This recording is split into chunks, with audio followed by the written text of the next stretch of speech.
इस वीडियो में हम the secret behind Lord Ram's death इस जो वीडियो था इस वीडियो के नेक्स्ट लेसन्स के बारे में बात करने वाले हैं। ओके, तो अब बात करते हैं फोर्थ लेसन के बारे में। तो फोर्थ लेसन में डिटैचमेंट के बारे में बोला गया है।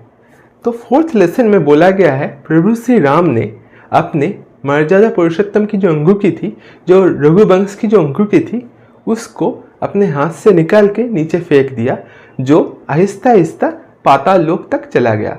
तो वहाँ पे बोला गया है कि प्रभु श्री राम ने अपनी अंगूठी को अपने आप से अलग कर दिया। इस पॉइंट के थ्रू उन्होंने बोलना चाहा कि जब तुम्हारे ज़िंदगी में ट्रांसफॉर्मेशन आएगा तब तुम्हें तुम्हारा सबसे इम्पोर्टेंट चीज़ का भी सैक्रिफाइस करना होगा। पर मैं ये नहीं मानता। ओके, तो मैं मानता हूँ परिवर्तन के लिए, ट्रांसफॉर्मेशन के लिए कभी भी कुछ चीज़ है जिसका हमें सैक्रिफाइस नहीं करना चाहिए। जस्ट लाइक अपने परिवार के लोग, अपने लोग, या भगवान, भक्ति या प्रेम, इन चीज़ों का सैक्रिफाइस नहीं करना चाहिए। और भी बहुत कुछ है जिसका हम सैक्रिफाइस नहीं कर सकते हैं। हाँ, अगर तुम्हारा मृत्यु होने वाला है तब तो तुम्हें सब कुछ छोड़ के जाना होगा, तुम्हारे परिवार के लोग, अपने दोस्तों को, सबको छोड़ के जाना होगा, तो तुम्हें तब तो सैक्रिफाइस करना ही होगा। पर उसके पहले अगर तुम्हारी ज़िंदगी में परिवर्तन आता है तो अपने सबसे इम्पोर्टेंट चीज़, इसका सैक्रिफाइस नहीं करना चाहिए। जो यहाँ पे बोला गया है मुझे सही नहीं लगता। ओके, यहाँ पे बोला गया है कि प्रभु श्री राम ने अपने अंगूठी को अपने आप से अलग कर दिया, पर मुझे ये सही नहीं लगता। प्रभु श्री राम तो भगवान है, जगदीश्वर है, वो जगत के हर कण कण में है। पाताल में भी प्रभु श्री राम है, आसमान में भी प्रभु श्री राम है, जगत के हर कण में भी प्रभु श्री राम ही है। तो पाताल में जब अंगूठी चला जाता है वहाँ पर भी तो प्रभु श्री राम ही है। तो भगवान कैसे एक चीज़ को अपने आप से डिटैचमेंट कर देंगे, क्योंकि भगवान तो हर जगह है, तो उनसे किसी चीज़ का भी डिटैचमेंट पॉसिबल नहीं है।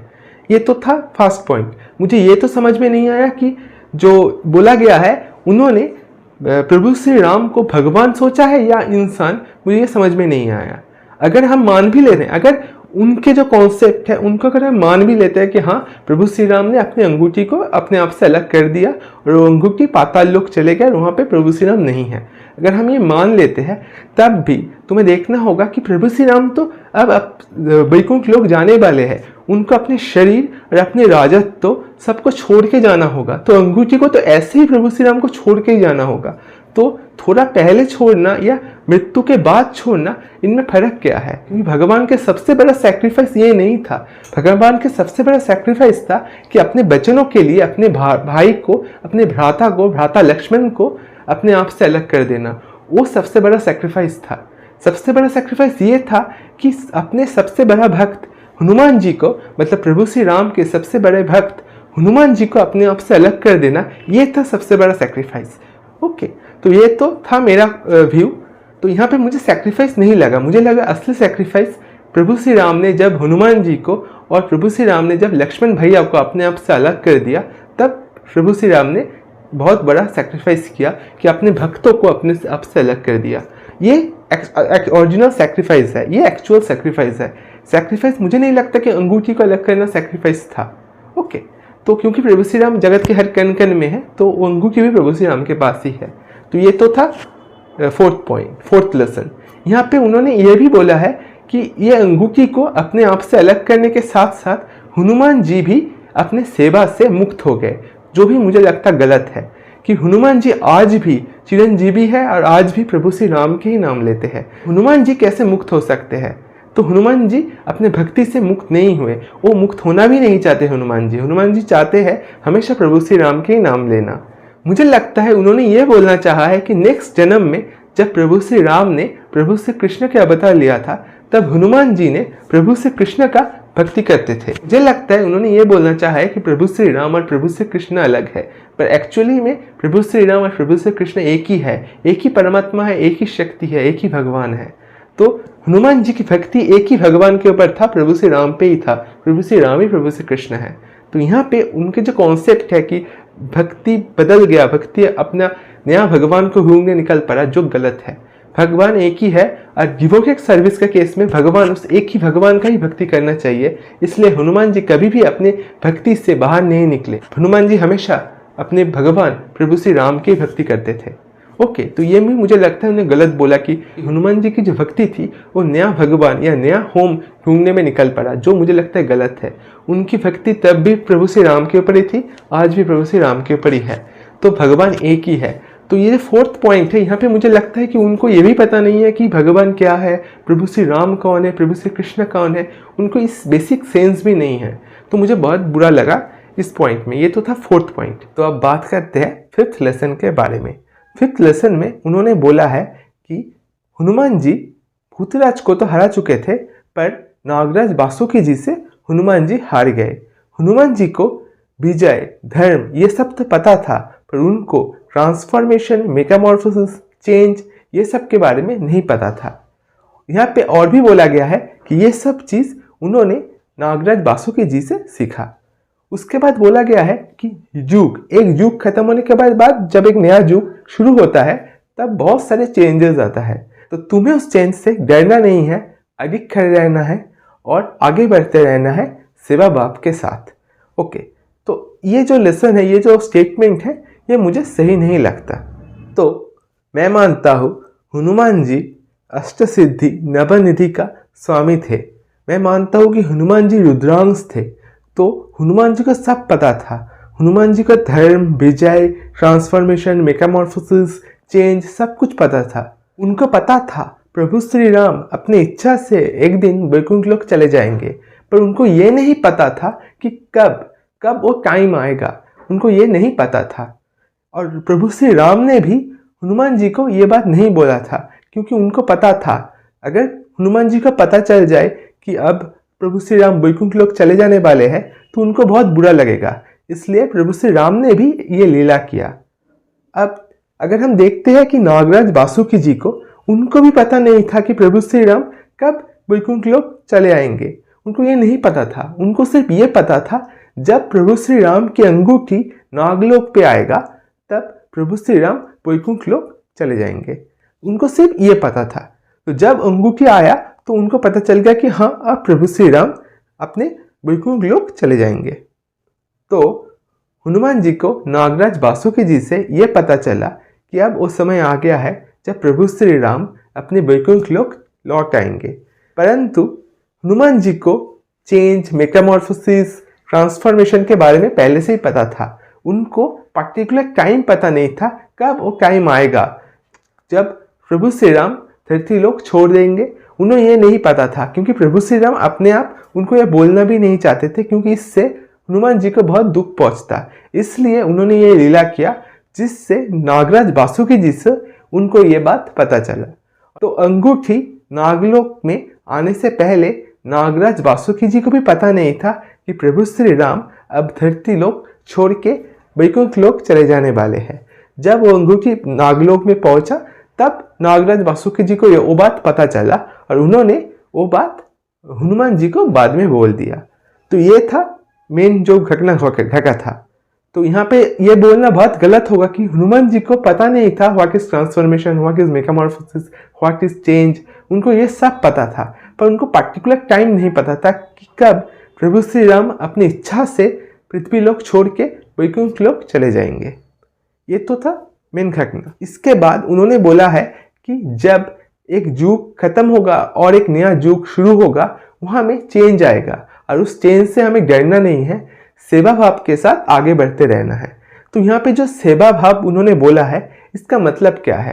क्योंकि उन्होंने बोला था कि सेवा मतलब डिवोटेड सर्विस, पर मैंने बोला है कि नहीं, सेवा मतलब सर्विस। भक्ति भाव के साथ सेवा, ये होता है डिवोटेड सर्विस। उन्होंने बोला कि सेवा मतलब डिवोटेड सर्विस, जो मुझे लगता है गलत है। ओके, उन्होंने बोला है कि सेवा भाव के साथ हमें आगे बढ़ते रहना है। उन्होंने कहा है सेवा मीन्स डिवोटेड सर्विस।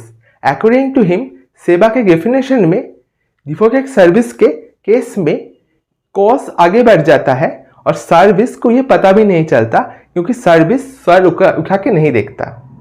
तो कोई अगर डिवोटेड सर्विस के साथ आगे बढ़ेगा तो उसको पता भी नहीं चलेगा उसका कॉज कब आगे बढ़ चुका है, क्योंकि वो सर उठा के नहीं देखेगा। और सर उठा के नहीं देखेगा क्योंकि वो डिवोटेड है। पर अगर वो डिवोटेड ना हो तो वो सर उठा के देख सकता है, क्योंकि डिवोटेड होने पर ही लोग सर उठा के नहीं देखता, और डिवोटेड ना होने पर वो सर उठा के देख सकता है। मतलब भक्ति है तो सर उठा के नहीं देखेगा, अगर भक्ति नहीं है तो सर उठा के देख सकता है। पर गिवोकेक सर्विस के केस में कॉज आगे बढ़ जाता है, तो इसका मतलब ये गिवोकेक सर्विस तो नहीं है, इसका मतलब ये सर्विस है। तो उन्होंने सेकंड पॉइंट में बोला है कि गिवोकेक सर्विस मीन सेवा, और फिफ्थ पॉइंट में बोला है सेवा मतलब सर्विस। ओके, तो ये भी मुझे नहीं लगता कि उन्होंने सही बोला है कि सेवा भाव के साथ आगे बढ़ते रहना है, पर उन्होंने ये नहीं बोला कि किसका सेवा करना है। ओके, और सेवा भाव मतलब यहाँ पे किस इंटेंशन से सेवा भाव बोला गया है, क्या ये सेवा भाव सर्विस है ना ये सेवा भाव गिवोकेक सर्विस है, वो भी उन्होंने सही से नहीं बोला। तो दोनों जगह उन्होंने दोनों अलग मीनिंग बोला है, उनको एक्चुअली पता ही नहीं है कि सेवा का मतलब क्या है, क्योंकि सेवा हमेशा हमें जो भक्ति भाव के साथ सेवा मतलब गिवोकेक सर्विस हमेशा हमें भगवान को ही करना चाहिए। ओके, इन 5 पॉइंट में पहला point, second point and fifth point कोई लेसन तो नहीं था। ये 3 पॉइंट तो उन्होंने सिर्फ स्टेटमेंट दिया, जो भी गलत था, पर उन्होंने सिर्फ स्टेटमेंट दिया, कोई लेसन तो नहीं दिया। तुम्हें कोई भी लेसन मिला है फर्स्ट पॉइंट, सेकंड पॉइंट या फिफ्थ पॉइंट से? सोच के देखो एक बार। तो फर्स्ट पॉइंट में उन्होंने लक्ष्मण भैया के साथ प्रभु श्री राम का रिलेशन के बारे में बात किया है, सेकंड पॉइंट में हनुमान जी के साथ, और फिफ्थ पॉइंट में उन्होंने हनुमान जी और नागराज वासुकी जी के बीच में क्या बात हुआ था, और उनसे उन्होंने कहा हनुमान जी को कुछ पता ही नहीं था ट्रांसफॉर्मेशन क्या है, मेटामॉर्फोसिस क्या है, चेंज क्या है, यही उन्होंने बोला है। तीनों के तीनों first point, second point and fifth point, तीनों पॉइंट में सिर्फ स्टेटमेंट दिया गया है, कोई लेसन तो था नहीं। जो स्टेटमेंट भी एक्चुअली गलत है। थर्ड एंड फोर्थ पॉइंट, इन दोनों में लेसन तो था, बट फोर्थ पॉइंट में मेजोरिटी की जगह पे उन्होंने गलत लेसन दिया है। थर्ड पॉइंट में हाँ थोड़ा सा सही बोला गया है कि हाँ ट्रांसफॉर्मेशन इज इम्पोर्टेंट, ये बात सही है, बट उसके बाद उन्होंने कहा है कि ट्रांसफॉर्मेशन के लिए अपने सबसे इंपॉर्टेंट चीज का भी तुम्हें सैक्रिफाइस करना हो सकता है। उन्होंने कहा है कि जब तुम्हें मेटामॉर्फोसिस का पेन फील होने लगे तब तुम्हारा सबसे इंपॉर्टेंट चीज का तुम सैक्रिफाइस कर दो, जो गलत है। मान लो तुम सीए के लिए प्रिपरेशन कर रहे हो, और सीए के प्रिपरेशन के एग्जाम के कुछ दिन पहले तुम्हें लगता है कि मैं सीए का पेपर नहीं दूंगा, मुझे कुछ और इंटरेस्ट है, क्या तुम छोड़ दोगे? नहीं ना, तुम पहले सीए कंप्लीट करोगे, उसके बाद तुम एक नया ड्रीम, एक नया सपना बनाओगे अपना। तो पहले तुम तुम्हारा सीए कंप्लीट करोगे, उसके बाद तुम बाद में जो करना चाहते हो, लाइक तुम सिंगर बनना चाहते हो, तो उसके बाद तुम बनना चाहोगे। पहले जब एक गोल तुम बना लेते हो, तुम्हारा टारगेट क्या होता है, वो कंप्लीट करना। ये जब इतना साल तुमने इन्वेस्ट कर चुके हो इस एग्जाम के लिए, तो इसे पहले कंप्लीट करो। अब तुम्हें लग रहा है कि चेंज आ रहा है, मुझे सिंगर बनना है या मुझे और कुछ करना है, तब भी तुम्हें छोड़ना नहीं है सीए। तुम्हें सीए कंप्लीट कर लो, उसके बाद तुम्हें जो चाहे तुम कर सकते हो। वैसे ही हमेशा जब तुम्हें पेन फील हो रहा है, तुम्हें चेंज आ रहा है, तुम चाहते हो अपना कोई दूसरा रास्ता चुनना, तब भी तुम्हें अपने सबसे इंपॉर्टेंट चीज़ों को एक रिस्पेक्ट देना है। हमेशा अपने इंपॉर्टेंट चीज़ को सैक्रिफाइस करके आगे बढ़ना नहीं है। समझ में आ गया? तो ऐसे ही अगर तुम्हें कोई चेंज आ रहा है तो अपने आप को पूछो कि क्या मैं कुछ महीने रोक सकता हूँ, क्या मैं एक अच्छा स्टेट पे हूँ, क्या मेरा प्रीवियस गोल फुलफिल हुआ है, उसके बेस पे अपना खुद का डिसीजन लो। तो कोई बोल रहा है कि हाँ तुम्हें पेन आ रहा है, तुम्हें कोई प्रॉब्लम हो रहा है, तुम्हें चेंज आ रहा है, तो भाई छोड़ दो, नहीं। जो तुम कर रहे हो उसे तुम्हें ठीक टाइम भी तुम्हें देखना है, कौन सा टाइम सही है उसके लिए, तो उसके बाद तुम डिसाइड कर सकते हो। लाइफ में बहुत सारे ऐसे क्वेश्चन आ जाएंगे कि मैं अब चेंज चाहता हूँ, तो पहले अपने आप से पूछो क्या चेंज अभी चाहिए, या तुम कुछ टाइम रोक सकते हो कि मैं 6 महीने रोक सकता हूँ या 1 साल रोक सकते हो, उसके बाद मैं मेरा जो मैं कर रहा था, मेरा जो गोल है, पहले वो अचीव कर लेता हूँ, उसके बाद ये चेंज के बारे में सोचेंगे। तो सबसे इंपॉर्टेंट चीज़, जब तक वो तुम्हारी लाइफ में सबसे इंपॉर्टेंट चीज़ रहेगा, उसको छोड़ना नहीं है। अब तुम्हें सीए बनना है, तो सीए बनना तुम्हारा सबसे इंपॉर्टेंट चीज़ है, उसको छोड़ना नहीं है। पहले बन जाओ, उसके बाद देखोगे कि देखो तुम्हारे लिए क्या इंपॉर्टेंट है। क्या तुम सीए का जॉब करना चाहते हो? नहीं। तुम सिंगर बनना चाहते हो तो बन जाओ सिंगर, सिंगिंग में जाओ। पहले ही इतना मेहनत देने के बाद, क्योंकि अभी तुम्हें चेंज आ रहा है, तुम सब कुछ छोड़ दोगे, सबसे इंपॉर्टेंट चीज़ को फेंक दोगे और तुम बन जाओगे, तुम्हारा जो सपना है उसके लिए भागोगे? नहीं, तुम्हारा प्रीवियस हार्डवर्क को भी तुम्हें रिस्पेक्ट देना है। थर्ड पॉइंट जो था वो मुझे पूरा का पूरा सही नहीं लगा। तो ये तो था, क्योंकि तीनों तो पहले first, second and fifth point तो सिर्फ एक स्टेटमेंट था। ये तो था मेरा ओपिनियन। अब आप डिसाइड कर सकते हैं कि कौन सही है कौन गलत है। ओके, तो ये वीडियो हम यहाँ पे ही ख़त्म करते हैं। अगर मैंने कुछ गलत बोला है तो मुझे क्षमा करना, और अगर ये वीडियो अच्छा लगा है तो like, share, subscribe and comment करना। Okay, thanks for watching and bye.